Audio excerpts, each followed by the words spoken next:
निगम का। मालिक तो यही है। हाँ, वो प्लांट बंद हो जाएगा। प्लांट हमारा है, नगर निगम का। मालिक तो यही है। हाँ, वो प्लांट बंद हो जाएगा। मालिक तो यही है। हाँ, मालिक तो यही है। हाँ। हमारे महापौर साहब आएगा 5 मिनट हो गए, 5 हुई है ना। उससे बड़ा तो नगर निगम का सबसे बड़ा मुखिया है। उनके नीचे हम लोग तो गॉड है उनके नीचे। अब जैसा भी आप समझेंगे पर इतना कचरा नहीं है कि हम जान सकते इसको पर डे समस्याएं हैं। और पहली बात जो गाड़ी आता है यहाँ नरकंकाल भी आते हैं, नरकंकाल आते हैं। छोटे बच्चे बहुत सारे मिल चुके हैं यहाँ के प्लांट के लोगों से आप बातचीत करते हैं। लाल के बच्चे, 4 साल के बच्चे नरकंकाल कल क्या यहाँ अतीक अहमद आ रहा है, क्या यहाँ सुल्ताना खान आ रही है, क्या यहाँ मोहम्मद आरिफ आ रहा है, कुछ पता नहीं। गंदगी हो रही है और जिसके कारण इतना दुर्लभ हो गया है। आसपास के जो लड़के हैं वो बीमार होने लगे, जानवर मर गए। तो ये सब प्रतीत हो रहा है कि जैसे रैमकी कंपनी कोई रीवा के ऊपर एहसान कर रही है। तो यहाँ पर पहली बात तो दवाई में छिड़काव नहीं हो रहा, दूसरा इन्होंने कोई पेड़ पौधे नहीं लगाए जिनके कोई अनुबंध नहीं। किसी के खिलाफ मुकदमा नोटिस की बात करेंगे तो महापौर जी सामने आ जाएंगे। चैनल, सोशल मीडिया चैनल कोई भी होगा उसको यूट्यूबिया करेंगे तो महापौर आ जाएंगे। और महापौर जी को ठिकाना नहीं मिलता। 650 या 700 रुपए था, उसके बाद 1740 रुपए हो जाता है, 1700, उसके बाद ये 2600 पहुंच जाता है। यानी कि जो मैंने एग्रीमेंट निकाला है लगातार 3 साल से चल रहा है, आप 4 साल से महापौर है और आपको जानकारी नहीं लगी, आपको जानकारी नहीं लगी। आपके तो बहुत चंटू बिल्टू अगे बगे होंगे, उनसे पूछ लेते हैं अंग्रेज। तो आपके पीछे मैं चलूंगा और आपके अंदर काबिलियत नहीं तो आपको मेरे पीछे चलना पड़ेगा। आज नहीं तो 1 साल बाद चलना पड़ेगा, जब आप सबका निकल जाएंगे। लेकिन अब फाइलें आपकी खुल रही है। अब ये मामला एनजीटी भी पहुंच चुका है, हाईकोर्ट भी पहुंच चुका है, बड़े बड़े दफ्तरों में पहुंच चुका है, सीएमओ पहुंच चुका है। तो हो सकता है कि ये आपका जो 1 साल हो ये आपके भारी ना पड़ जाए।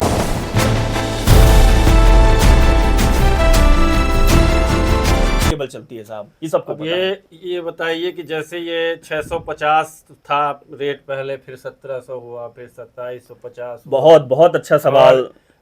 मतलब कहना चाहिए कि महापौर जी इस मामले में भी जरा बेबस नजर आए। मैंने देखा तो समझ में आया कि हम तो 4 साल से लगातार महापौर जी को से बात कर रहे हैं, बुला रहे हैं, देख रहे हैं उनका क्रियाकलाप, धमकी चेतावनी देने के लिए महापौर साहब सब कुछ सामने आ जाएंगे। किसी के खिलाफ मुकदमा नोटिस की बात करेंगे तो महापौर जी सामने आ जाएंगे। सब लोग शांत रहेंगे, कोई नहीं बोलेगा। तो आदमी के खिलाफ नोटिस भिजवाइए। हाँ बिल्कुल, स्वागत है आपका। अभी मैं उसके खिलाफ मानहानि का दावा भी करूंगा। चैनल, सोशल मीडिया चैनल कोई भी होगा उसको यूट्यूबिया करेंगे तो महापौर आ जाएंगे। और महापौर जी को ठिकाना नहीं मिलता। 11 से आप इंटरव्यू करते हैं, आपको महापौर होने के नाते भी आपको नेशनल न्यूज़ चैनल, स्टेट के चैनल और बड़े जो पत्रकार हैं चैनल आपको नहीं मिलता है, तो आपकी बेबसी वहीं झलकती है। लेकिन जो आपने सवाल पूछा है बहुत जायज़ है कि रेट 650 या 700 रुपये था, उसके बाद 1740 रुपये हो जाता है, 1700, उसके बाद ये 2600 पहुंच जाता है। यानी कि जो मैंने एग्रीमेंट निकाला है, कंसेशनर एग्रीमेंट, जो कि रीवा MFW के साथ 28 नगरीय निकाय के SDM साइन किए हैं, इसके साथ ही नगर पालिक निगम रीवा के जो कमिश्नर हैं उन्होंने साइन किया है, एग्रीमेंट किया है कि अगर इस एग्रीमेंट के साथ कोई भी बदलाव, छेड़छाड़ किया जाता है तो ये रेमकी रीवा MFW से टाई अप खत्म हो जाएगा। लगातार 3 साल से चल रहा है, आप 4 साल से महापौर है और आपको ये जानकारी नहीं लगी। सब लोग शांत रहेंगे, कोई नहीं बोलेगा। आपको जानकारी नहीं लगी। आपके तो बहुत चंटू पिंटू अग्गे बग्गे होंगे, तो उनसे पूछ लेते हैं। अंग्रेजी में लिखा हुआ है कि अगर ऐसा कोई होता है 28 ULB के अलावा कचरा आता है, एग्रीमेंट कैंसिल होगा।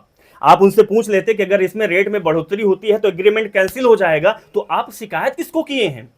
महापौर जी, आप अपने आप को शिकायत रख के पेपर रख लिए हैं क्या? बिल्कुल। माननीय अजय मिश्रा बाबा शिकायत कर दिए, माननीय महापौर जी को पेपर रख के आप मीडिया के सामने दिखा रहे हैं।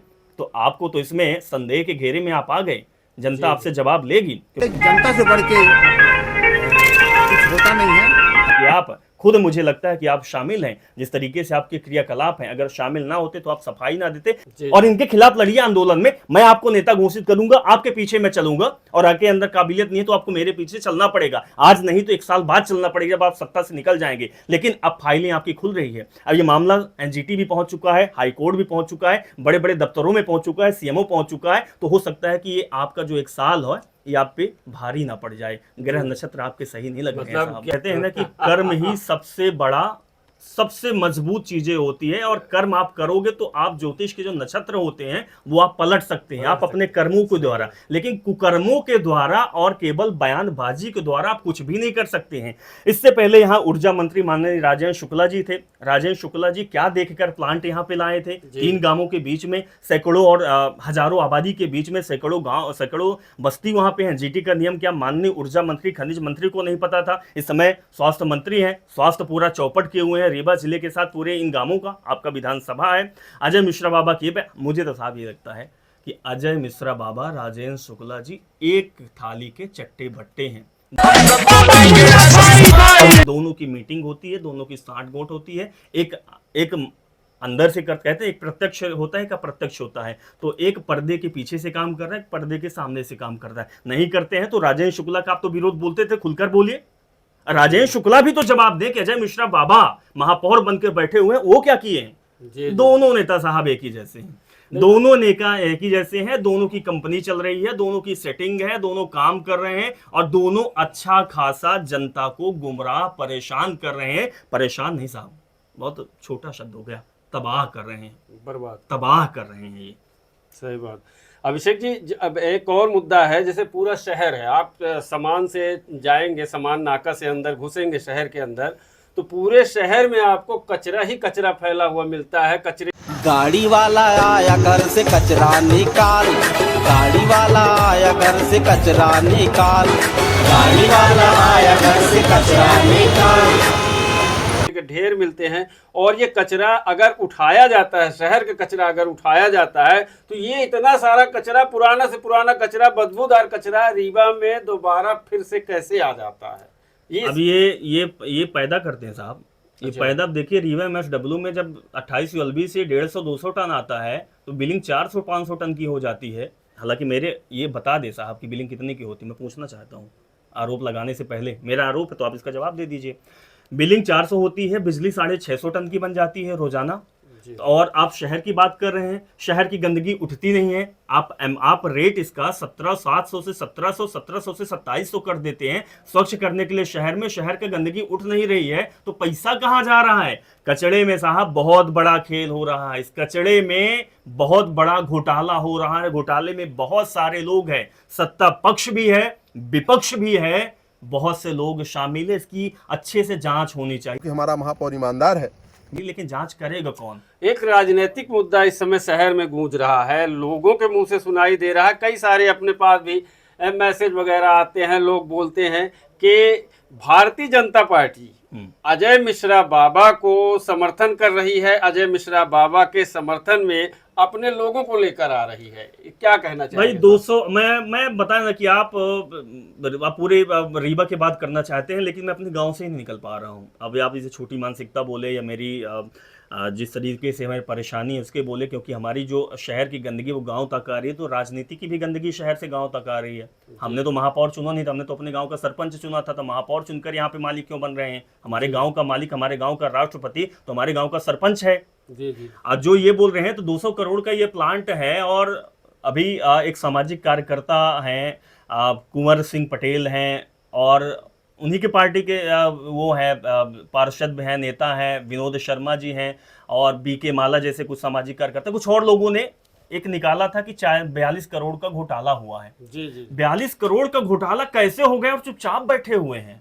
लोग शांत रहेंगे, कोई नहीं बोलेगा। अब आप ये बता दीजिए कि 42 करोड़ में आपके खाते में कुछ गया कि नहीं गया,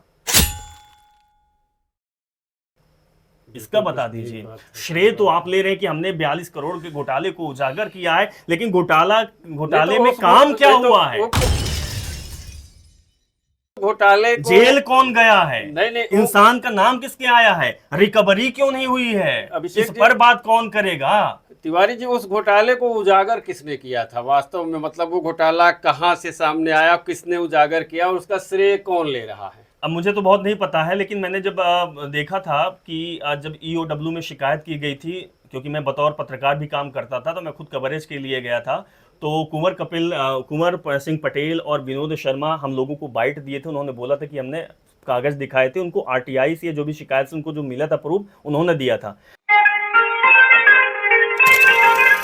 अब ये बाबा के पास, इसके पास कहां से आ गया, माहौर के पास नहीं पता। वो वही बात है कि जो बोल रहे हैं कि जनता का मैं प्रतिनिधि बैठा हूं, तो इनको मालूम कि जनता अच्छा खासा पटकने वाली उसी कचड़े में, उसी पानी में, उसी दलदल में, इसलिए ये सब बोल रहे हैं। अब ले लीजिए श्रेय, ले लीजिए, लेकिन अब बता तो दीजिए कि घोटाला कौन किया है, रिकवरी तो करवा दीजिए। ये तिवारी जी, बहुत बड़ा मुद्दा है कि मीठ मीठ गप गप करू करू थू थू कहते हैं हमेशा विनोद शर्मा जी, और कुंवर सिंह सामाजिक कार्यकर्ता हैं और उनके इतने सारे फॉलोवर्स हैं, इतने सारे उनके व्यूज जाते हैं उनके वीडियोस में, बड़ी मेहनत करते हैं, जमीनी लेवल के लोग हैं ये।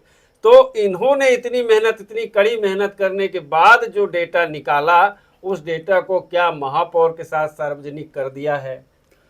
अब ये देखिए, अगर ये कहीं से पार्टी के एक नेता हो तो नहीं पता है, लेकिन मैं अगर जो मेरे साथ खड़ा हुआ है, चाहे वो कोई भी व्यक्ति हो, कहीं का हो, वो मेरे गांव के जो हित की बात करता है, मेरे गांव की जो पीड़ा को वो लोगों तक, शासन प्रशासन तक पहुंचाता है, जो हमारे लिए लड़ता है। ये जो व्यक्ति का नाम आप ले रहे हैं, ये 2017 में जब इसकी नींव रखी गई थी, पैदल मार्च किया था, बहुत सारे आंदोलन किए थे, बहुत सारे डंडे भी खाए हैं, कुछ लोग इनमें से जेल भी गए हैं। उनको धमकी चेतावनी, उनके परिवार के साथ उत्पीड़न भी किया गया, धमकी चेतावनी दी गई है। तो मैं उनको तो अपने भगवान समान मानूंगा, क्योंकि हमारे गाँव के लिए वो काम किए हैं। और कोई भी व्यक्ति हो, किसी भी पार्टी का हो, मैं किसी पार्टी, न तो मैं बीजेपी, न कांग्रेस, न बहुजन, न किसी पार्टी से नहीं हूं, तो लेकिन जनता जो मेरे गांव के हित के लिए, गांवों के हित के लिए, जनता के हित के लिए, हजारों लोगों के स्वास्थ्य के लिए बात करेगी, वो मेरे लिए मसीहा होगी।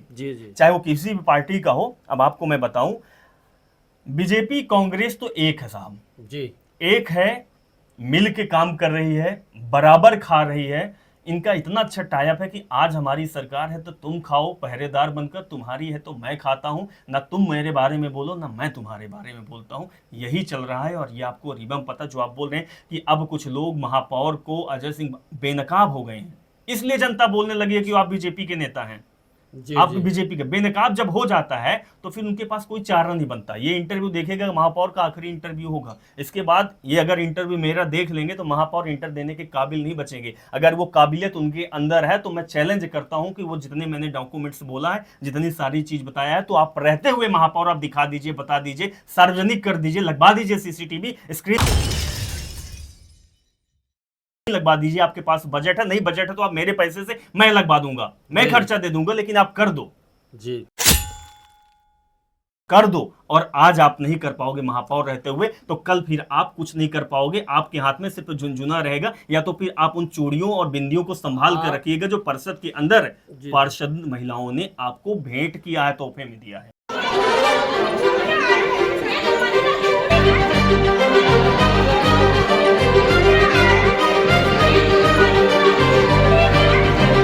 तिवारी जी, एक और मुद्दा है, जैसे महापौर हैं अपने अजय मिश्रा बाबा जी का जो भी है, भाजपा या कांग्रेस का जो भी है, अपन इस पर बात नहीं करते हैं।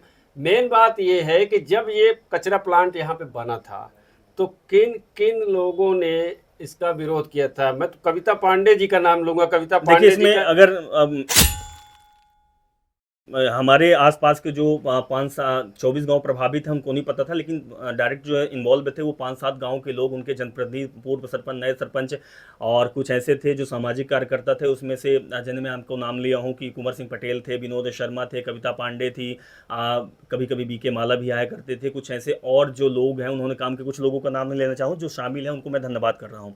ये लोग शामिल थे जिन्होंने आंदोलन किया है, लेकिन अंततः उनको पता था, दूरदृष्टि उनके पास थी कि भाई आज ये लोग मरेंगे, प्रताड़ित होंगे, नहीं तो रीवा में रहने वाला व्यक्ति यहाँ आंदोलन क्यों करता, सिमरिया में रहने वाला यहाँ व्यक्ति आंदोलन क्यों करता, त्योथर में रहने वाला व्यक्ति यहाँ पे आंदोलन क्यों करता, किसी और विधानसभा का व्यक्ति यहाँ पे क्यों सोचता। लेकिन दूरदृष्टि उनकी निगाहें थी। उनकी सोच अच्छी थी और आज भी बहुत से लोग आते हैं और बहुत से लोग हमारे साथ देते हैं, कहते हैं कि मैं किसी पार्टी की बात नहीं करता हूं, मैं किसी भी पार्टी में रहूं, लेकिन ये गांव का मुद्दा है, ये सार्वजनिक मुद्दा है, ये जनहित का मुद्दा है, मैं खड़ा रहूंगा।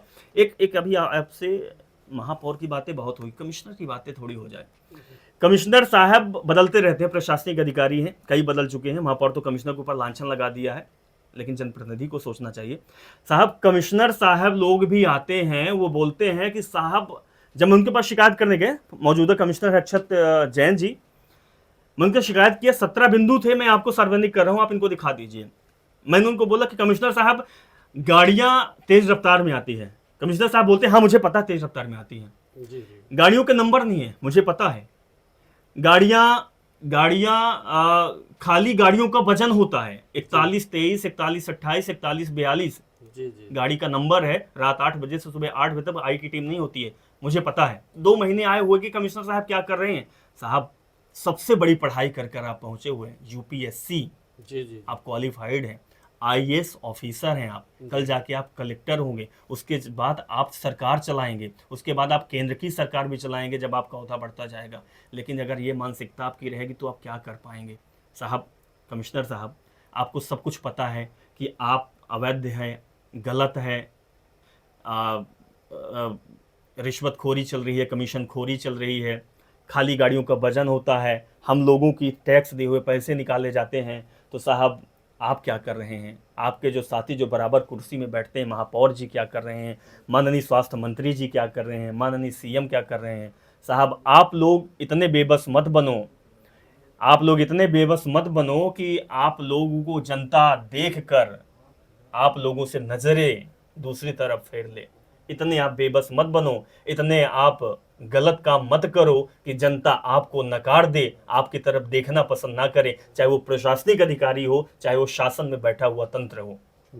देखिए साहब, हमारे बहुत पीड़ा है, बहुत भड़ास है, हम गंद बदबू हम देख रहे हैं, हम सूंघ रहे हैं, बीमारी कैंसर कालरा हम झेल रहे हैं, और गंदगी हमारे यहाँ है। हमें पीड़ा है, हमारी बात कोई सुनने वाला नहीं है, और आप जैसे लोग अगर सुन रहे हैं तो हमें भड़ास निकाल रहा है। और मुझे मालूम है कि आप इन चीज़ों को बिना लाग लपेट के आप जब उन तक पहुँचोगे तो अधिकारियों की और उन नेताओं की नींद जरूर खराब होगी जो इस कचड़े के व्यापार में, कचड़े के इस दलदल में हीरा तराश रहे हैं। पैसा कहना था कि लगातार यहाँ से बड़ी बदबू आ रही है, बड़ी गंदगी हो रही है, और जिसके कारण जीना दुर्लभ हो गया है। आसपास के जो लड़के हैं वो बीमार होने लगे, जानवर मर गए। तो ये सब प्रतीत हो रहा है कि जैसे रैंकी कंपनी कोई रीवा के ऊपर एहसान कर रही है।